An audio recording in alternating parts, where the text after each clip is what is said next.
التی لم یخلق مثلها فی البلاد، کہ اس جیسا شہر پوری دنیا میں کوئی نہیں تھا۔ پھر اللہ تعالیٰ نے فرمایا اے میرے نبی، تو نے قوم سمود کا حال نہیں دیکھا جنہوں نے پہاڑوں کے اندر چٹانیں بنا کر، چٹانوں کو تراش کر اپنے گھر بنائے تھے، ان سب نے، وہ فرعون ذی الاوتاد، اور فرعون کا حال نہیں دیکھا کہ ان کے ساتھ تیرے رب نے کیا کیا، الذین طغوا فی البلاد، ان سب نے شہروں میں اللہ کی سرکشی کی، نافرمانی کی، فاکثروا فیہا الفساد، پھر فساد میں بڑھتے چلے گئے اور آگے ہوتے چلے گئے، فصب علیہم ربک صوت عذاب، پھر تیرے رب کا کوڑا ان کے اوپر برسا۔ پھر اللہ نے اگلی پچھلی برابر کر دی۔ اللہ رسی کو ڈھیل ضرور دیتے ہیں، لیکن جب اللہ رسی کھینچتے ہیں تو اگلی پچھلی ہر چیز برابر کر دیتے ہیں۔ کیا کیا اللہ نے؟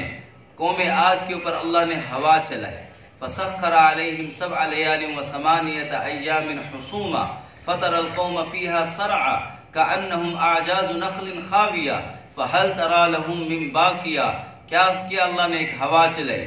جس چیز پر ان کو ناز تھا، جس طاقت پر ان کو ناز تھا، اللہ نے وہی طاقت توڑی۔ وہ اتنے لمبے چوڑے، کھجوروں سے کئی گنا بڑے، وہ ہواؤں میں اڑ رہے تھے جیسے تنکے اڑتے ہیں۔ ان کی طاقت اتنی کمزور ہو گئی کہ وہ اپنے آپ کو زمین پر کھڑا بھی نہ رکھ سکے۔ ایسی تند و تیز ہوا اللہ نے چلائی، وہ پتنگوں کی طرح اور کاغذوں کی طرح ہوا میں اڑنے لگے اور ایک دوسرے سے ٹکرا ٹکرا کے مر گئے، اور ایسے ہو گئے کأنہم اعجاز نخل خاویہ، جیسے کھجور کا تنا کٹ کے نیچے گرا ہوتا ہے، ایسے لمبے چوڑے زمین پہ کٹ کٹ کے گرے ہوئے تھے۔ اللہ نے بتلایا میرے سامنے آؤ گے، چاہے جتنے طاقتور ہوگے، چاہے جتنا علم ہوگا، چاہے جتنا مال ہوگا، تم تباہ و برباد ہو جاؤ گے، اللہ کا مقابلہ نہیں کر سکتے۔ وہ شہنشاہ ہے، وہ بادشاہ ہے، وہ ساری کائنات کا مالک ہے، وہ ساری کائنات کو پیدا کرنے والا ہے، وہ ساری کائنات کا اکیلے تنے تنہا خالق ہے، وہ ساری کائنات کا سارا نظام اکیلے چلا رہا ہے، وہ کسی کا محتاج نہیں، سب اس کے محتاج ہیں۔ وہ ہواؤں کا نظام چلانے میں فرشتوں کا محتاج نہیں، وہ بارشوں کا نظام چلانے میں فرشتوں کا محتاج نہیں، وہ وحی کا نظام چلانے میں جبرائیل کا محتاج نہیں، وہ لوگوں کی زندگیوں سے موت تبدیل کرنے میں اسرائیل کا محتاج نہیں، وہ لوگوں کی روحوں کو قبض کرنے میں اسرائیل کا محتاج نہیں، وہ فرشتوں سے مدد نہیں لیتا، وہ فرشتوں سے مشورہ نہیں لیتا، کہ سارے فرشتے اس کے غلام ہیں، وہ کسی کا محتاج نہیں۔ اللہ الصمد، اللہ صمد ہے، اللہ بے نیاز ہے، سارے اس کے محتاج ہیں، سب اس کے در کے فقیر ہیں۔ واللہ غنی وانتم الفقراء، اللہ غنی ہے، اللہ بادشاہ ہیں، تم سب کے سب اللہ کے در کے فقیر ہو۔ وہ ایسی ذات ہے من لا تراہ العیون، جسے کوئی آنکھ دیکھ نہیں سکتی، ولا تخالطہ الظنون، جسے کوئی ذہن سوچ نہیں سکتا، ولا یصفہ الواصفون، کوئی تعریف کرنے والا اس کی تعریف نہیں کر سکتا، ولا تغیرہ الحوادث، زمانے کے حادثات اس پر اثر انداز نہیں ہوتے، ولا یخشى الدوائر، زمانے کی مصیبتیں اس اللہ کو ڈرا نہیں سکتی، یعلم مساقیل الجبال، اللہ پہاڑوں کے وزنوں کو جانتے ہیں، ومکائل البحار، اللہ سمندروں کے پیمانوں کو جانتے ہیں، وعدد قطر الامطار، اللہ بارش کے قطروں کی تعداد کو جانتے ہیں، وعدد ورق الاشجار، اللہ درختوں کے پتوں کی تعداد کو جانتے ہیں، وعدد ما اظلم علیہ اللیل، ہر اس چیز کی تعداد کو جانتے ہیں جس پہ رات چھا جاتی ہے، واشرق علیہ النہار، ہر اس چیز کی تعداد کو جانتے ہیں جس پہ دن اپنی روشنی پھیلاتا ہے، ولا تواری منہ سماء سماء، ایک آسمان اللہ کی نگاہوں سے دوسرے آسمان کو چھپا نہیں سکتا، ولا ارض ارضا، ایک زمین اللہ کی نگاہوں سے دوسری زمین کو چھپا نہیں سکتی، ولا جبل ما فی وعرہ،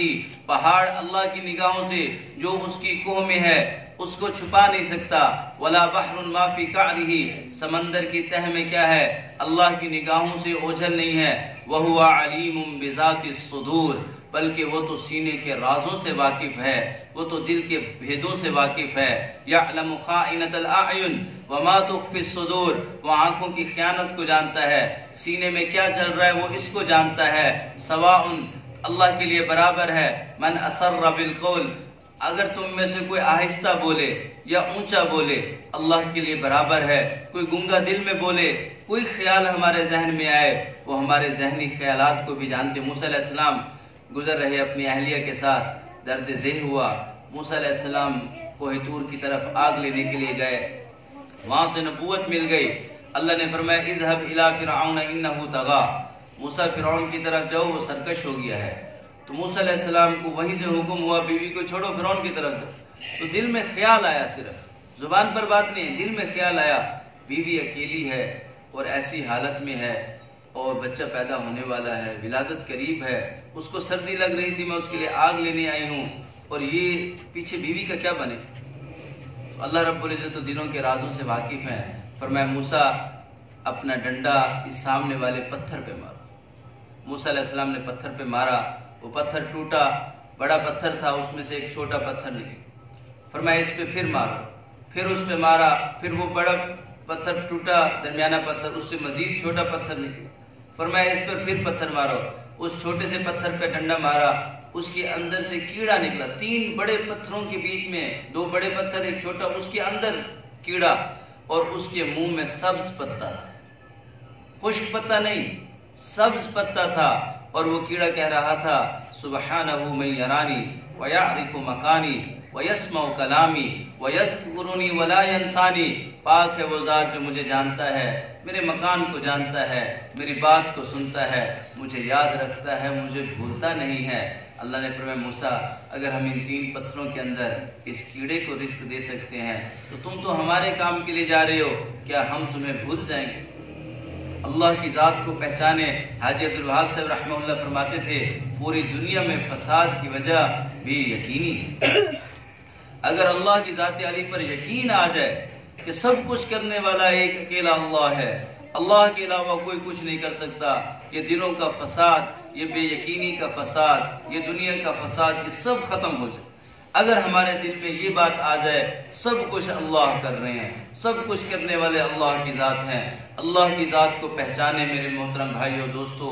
اور میری ماں بہنوں اور بیٹیوں، اللہ کی ذات کو پہچانے، وہ کیسی ذات ہے۔ ہم اللہ کی ذات کو نہیں جانتے، ہم اللہ کی طاقتوں کو نہیں جانتے، وہ ساری کائنات کا نظام چلا رہا ہے۔ اگر ہم کبھی کائنات کے نظام پر غور کریں ہمیں اللہ کی ذات سمجھ آ جائے گی۔ اگر ہم سورج مکھی کے پھول کو دیکھیں، کیسا اللہ نے نظام چلایا کہ اس کا جو بیج ہوتا ہے وہ اتنا موٹا ہوتا ہے، جو اس کا گودا ہوتا ہے اسے سورج کی فل تپش چاہیے، ورنہ وہ پکے گا نہیں، نہ وہ کسان کے فائدے کا، نہ وہ ذمہ دار کے فائدے کا، نہ وہ فیکٹری والے کے فائدے کا۔ تو اللہ نے کیا نظام چلایا کہ جب سورج مشرق سے طلوع ہوتا ہے، سورج مکھی اپنا منہ وہ مشرق کی طرف کر لیتا ہے تاکہ اس پہ ابھی سے روشنی پڑنا شروع ہو جائے۔ جیسے جیسے سورج اپنی ڈائریکشن تبدیل کرتا رہتا ہے، مغرب کی طرف آتا ہے، سورج مکھی کا پھول بھی اپنی سمت اور ڈائریکشن تبدیل کرتا رہتا ہے، اور جب سورج مغرب کی طرف منہ کرتا ہے سورج مکھی کا پھول کا رخ بھی مغرب کی طرف ہو جاتا ہے، اور جب سورج غروب ہو جاتا ہے وہ اپنا سر نیچے جھکا دیتا ہے اور اپنے پتوں سے اپنے گودے اور بیج کو ڈھانپ لیتا ہے کہ دن بھر کی محنت کو رات کی شبنم ضائع نہ کر دے، اس کو پھر گیلا نہ کر دے۔ یہ کون ہے جس نے اس پھول کا نظام چلایا؟ اس کے ہاں تو کوئی دماغ نہیں، کوئی دل نہیں، کوئی رگے نہیں، یہ اس کا نظام کون چلا رہا ہے؟ ایک اکیلا اللہ چلا رہا ہے۔ کبھی ایسا نہیں ہوا کریلا میٹھا ہو جائے، آم کے اندر کنوں کا ذائقہ آ جائے، کنوں کے اندر امرود کا ذائقہ آ جائے، کبھی تو مسٹیک ہو جاتی، کبھی تو غلطی ہو جاتی، کبھی ایسا ہوتا بطخ کے انڈے سے مرغی پیدا ہو رہی ہے، مرغی کے انڈے سے بطخ پیدا ہو رہی ہے، مرغی کے نیچے انڈے رکھیں، کچھ بطخ کے رکھ دیں، کچھ مرغی کے رکھ دیں، نشانی لگا کے رکھ دیں، وہ بھولے گا نہیں، وہ بطخ سے بطخ پیدا ہوگی، مرغی کے انڈے سے مرغی پیدا ہوگی۔ وہ سارا نظام چلا رہا ہے، اس سارے نظام چلانے میں لا یذل ربی ولا ینسا، میرا رب نہ بھولتا ہے نہ بھٹکتا ہے، لا تأخذہ سنۃ ولا نوم، اسے نہ اونگ آتی ہے نہ نیند آتی ہے، وما مسنا من لغوب، اللہ فرماتے ہیں ہمیں تھکاوٹ بھی نہیں ہوتی۔ یہ سارا نظام چلانے میں اللہ تھکتا نہیں ہے، سارا نظام اکیلے اللہ چلا رہے ہیں۔ میری ماں بہنوں اور بیٹیوں، اگر ہم اللہ سے صلح کر لیں گے، اگر ہم اللہ کو اپنا بنا لیں گے، اگر ہم اللہ کے سامنے جھک جائیں گے، اگر اللہ سے اپنے مسئلے حل کروانے والے بن جائیں گے تو ہمارے دنیا اور آخرت کے سارے مسائل حل ہو جائیں گے۔ جب بادشاہوں کا بادشاہ ہمارے ساتھ ہو جائے گا، پھر دنیا کی کوئی طاقت ہمیں رسوا نہیں کر سکتی، دنیا کی کوئی طاقت ہمیں شکست نہیں دے سکتی۔ ہمارے سارے مسئلے حل ہو جائیں گے، ہماری ساری پریشانیاں دور ہو جائیں گی، اللہ کو ساتھ لے۔ صحابہ نے حضور صلی اللہ علیہ وسلم سے پوچھا، یا رسول اللہ قیامت کے دن حساب کون لے گا؟ حضور علیہ السلام نے فرمایا اللہ لیں گے۔ کہا اللہ لیں گے؟ صحابہ خوش ہو گئے، کہا پھر تو کوئی مسئلہ ہی نہیں ہے، اللہ تو بڑے مہربان ہیں، اللہ سے تو ہماری دوستی ہے، اللہ سے تو یاری لگائی ہوئی ہے، اللہ لے گا پھر تو ہمارے لیے مسئلہ ہی کوئی نہیں۔ یہ صحابہ کرام کی محنت تھی کہ اللہ سے دوستی لگائی ہوئی تھی،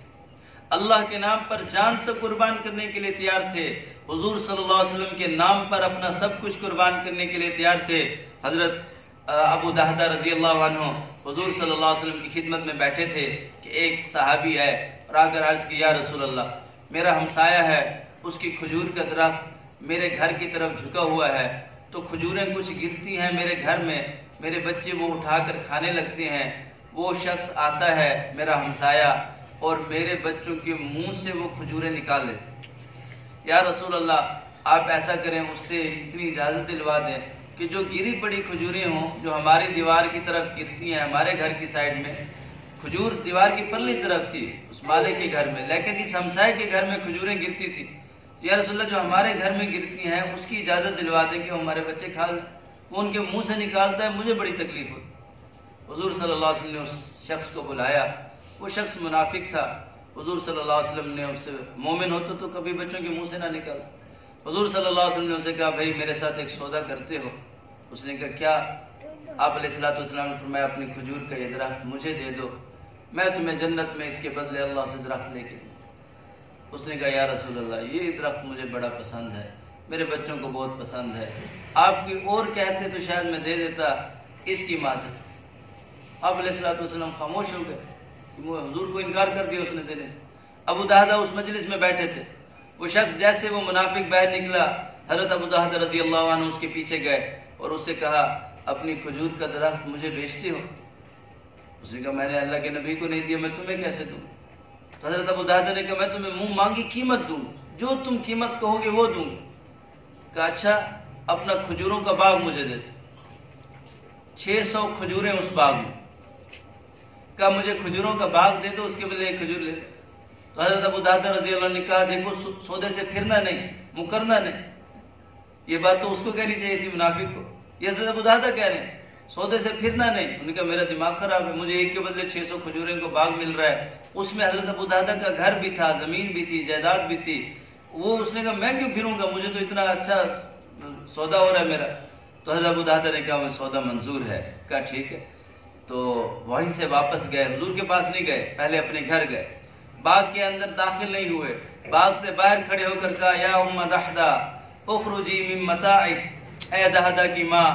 باہر نکل آؤ، اپنا سامان بھی سارا باہر لے آؤ۔ ان کی بیوی پریشان ہو گئی کہ ابھی تھوڑی دیر پہلے تو ٹھیک ٹھاک گئے تھے، ان کو کیا ہو گیا، کہہ رہی ہیں سامان بھی لے آؤ، خود بھی باہر نکل آؤ۔ تو ان کی بیوی نے کہا کیوں باہر آ جائیں، کیوں سامان لے کر آ جائیں؟ تو حضرت ابو دہدہ نے کہا کہ یہ باغ، یہ مکان، یہ گھر سب ہم نے اللہ کے راہ میں وقف کر دیا ہے، حضور صلی اللہ علیہ وسلم کی نظر کر دیا ہے۔ ان کی بیوی نے کہا ربح البیع ربح البیع، واہ واہ کیا بہترین تجارت کر کے آئے ہو، کیا بہترین سودا کر کے آئے ہو، سامان اور گھر بار اور بچوں کو لے کر باہر سڑک پر روڈ پر آ کر گلی پہ آ کے بیٹھ گئے، حضور صلی اللہ علیہ وسلم کے پاس دوڑے دوڑے گئے، کہا یا رسول اللہ اگر وہ درخت میں آپ کو لے کے دے دوں تو کیا مجھے بھی جنت میں درخت لے کر دیں گے؟ حضور صلی اللہ علیہ وسلم فرمایا ہاں تمہیں بھی لے کے دوں گا۔ تو کہا یا رسول اللہ وہ درخت آپ کی نظر۔ حضور صلی اللہ علیہ وسلم بڑے حیران ہوئے، کہا اس نے مجھے تو نہیں دیا، تمہیں کیسے دے دیا؟ کہا یا رسول اللہ میں نے اپنا گھر، مکان، باغ سب اس کو دے دیا، اس کے بدلے یہ کھجور کا درخت لے لیا کہ میرے حبیب کو یہ درخت چاہیے تھا تو میں نے اس کی خاطر اپنا سارا کچھ دے دیا۔ حضور صلی اللہ علیہ وسلم کی آنکھوں میں آنسو آ گئے، فرمایا ابو دہدہ اب میرا وعدہ بھی تم سے ایک درخت کا نہیں ہے، میں بھی اللہ سے جنت میں تمہیں پورا باغ لے کے دوں۔ تو اللہ کے نام پر یوں قربان ہوتے تھے، اللہ سے یوں دوستی تھی، اللہ سے یوں محبت تھی۔ میری ماؤں بہنوں بیٹیوں، ہم اللہ سے صلح کر لیں، اللہ کی طاقتوں کو پہچانیں، اللہ سے معافی مانگیں۔ جب ہم اللہ سے معافی مانگیں گے، ہم کہیں گے یا اللہ ہمیں معاف کر دو، اللہ اسی وقت سارے گناہوں کو معاف فرما دیں گے۔ حدیث شریف میں آتا ہے کہ اگر ایک شخص صحرا کے اندر ہو، اونٹنی کے اوپر اس کا پانی ہو، کھانا ہو، بخاری شریف کی روایت ہے، اور وہ اپنی اونٹنی باندھ کر ایک جگہ درخت کے نیچے آرام کرنے کے لیے سو جائے، جب اٹھے تو دیکھے اونٹنی نہیں ہے، اونٹنی کہیں بھاگ گئی ہے، اسی پر پانی تھا، اسی پر کھانا تھا۔ اب یہ صحرا میں اونٹنی کو ڈھونڈنے کے لیے نکلا، ڈھونڈتے ڈھونڈتے گرمی کی شدت سے اس کے ہونٹ خشک ہو گئے، اس کی زبان خشک ہو گئی، اس کی پیاس لگی ہوئی ہے، پاؤں نڈھال ہو گئے اور چلنے کی ہمت نہیں ہے، اور یہ گر پڑا اس ریت پر، اور ان قریب یہ مرنے والا تھا کہ اچانک یہ دیکھتا ہے اس کے سامنے اس کی اونٹنی کھڑی۔ حضور صلی اللہ علیہ وسلم نے فرمایا یہ شخص اتنا خوش تھا، اتنا خوش کہ اس نے خوشی میں یہ کہہ دیا کہ اے میرا بندہ میں تیرا اللہ۔ خوشی میں اس کے الفاظ بھی ڈگمگا جائیں کہ جتنا یہ بندہ اس ٹائم خوش ہے جب کوئی مسلمان بندہ اللہ سے معافی مانگتا ہے، اللہ اس بندے سے بھی زیادہ خوش ہے۔ تو اللہ سے معافی مانگی جائے، اللہ سے رو رو کے معافی مانگی جائے، یا اللہ تو معاف فرما دے۔ یا عبدی لو بلغت ذنوبک عنان السماء ثم استغفرتنی غفرت لک ولا ابالی، اے میرے بندے اگر تمہارے گناہ آسمان کی بلندیوں تک پہنچ جائیں پھر تم مجھ سے معافی مانگو، غفرت لک ولا ابالی، میں تمہیں معاف کر دوں گا، مجھے پرواہ بھی نہیں۔ اللہ رب العزت ایسی غفور ذات، ایسی رحیم ذات۔ بنی اسرائیل میں کہا تھا گیا بارش نہیں ہو رہی، موسیٰ علیہ السلام نماز استسقاء کے لیے ساری قوم کو لے کر ایک بڑے میدان میں جمع ہوئے، وہاں دعا کی یا اللہ بارش کر دے، جانور پیاسے ہیں، ہم پیاسے ہیں، پیاس سے مر رہے ہیں، لوگ مر رہے ہیں، جانور مر رہے ہیں، یا اللہ بارش کر دے۔ اللہ موسیٰ علیہ السلام سے ہم کلام ہوئے، موسیٰ کلیم اللہ تھے، اللہ سے بات کرنے والے تھے۔ اللہ نے فرمایا موسیٰ اس مجمع میں ایک شخص ایسا ہے جو 40 سال سے مسلسل میری نافرمانیاں کر رہا ہے، اس کی نحوست کی وجہ سے بارش روکی ہوئی ہے، اس لیے کہتے ہیں اگر گھر میں ایک بھی نمازی ہے اس کی نحوست کا اثر پورے گھر پر پڑتا۔ تو اللہ نے فرمایا وہ منحوس شخص اگر اس مجمع سے چلا جائے اور اس بستی کو چھوڑ کر چلا جائے تو میں اس بستی پہ بارش کر دوں۔ موسیٰ علیہ السلام نے اعلان کیا کہ اگر کوئی ایسا شخص جو 40 سال سے اللہ کی نافرمانی کر رہا ہو وہ ہے تو وہ یہاں سے چلا جائے، اللہ فرما رہے ہیں پھر بارش کرو۔ اب وہ شخص دیکھ رہا ہے دائیں بائیں شاید کوئی نکلے، جب کوئی نہ نکلا تو اسے پتا تھا میں ہی ہوں۔ اب اس کے دل میں کہ اگر میں نکلتا ہوں سارے علاقے والوں کو پتہ چل جائے گا میں ہی وہ منحوس شخص ہوں، اور اگر رکتا ہوں تو بارش نہیں ہوتی، خود بھی پیاسا مرتا ہوں، بچے اور جانور بھی پیاسے مرتے ہیں۔ اب دل ہی دل میں ہاتھ اٹھائے بغیر دل ہی دل میں اللہ سے صلح کر رہا ہے، زبان سے آواز بھی نہیں نکل رہی کہ ساتھ والا سن نہ لے، صرف اللہ سے اس کی باتیں ہو رہی ہیں، سرن دل ہی دل میں اللہ سے کہہ رہا ہے یا اللہ اب تک بھی تو نے پردہ رکھا، یا اللہ میں رسوا ہو جاؤں گا، میں بدنام ہو جاؤں گا۔ اب یہ 1 نمبر توبہ بھی نہیں ہے، یہ 2 نمبر توبہ اپنی ذلت اور رسوائی سے بچنے کے لیے کہ یا اللہ میں وعدہ کرتا ہوں آئندہ نہیں کروں گا، مجھے تو آج بچا لے، جیسے تو نے پہلے پردہ رکھا تو آج بھی پردہ رکھ لے۔ اسی وقت یکا یک گھٹا بدل گئی، گھٹائیں آ گئیں، فضا بدل گئی، بادل آ گئے، بارش ہونا شروع ہو گئی۔ موسیٰ علیہ السلام بڑے حیران کہ باری تعالیٰ کوئی بھی نہیں نکلا، یہ بارش کیسے ہو گئی؟ اللہ تعالیٰ نے فرمایا موسیٰ میرے روٹھے ہوئے بندے نے مجھ سے صلح کری، 40 سال کا نافرمان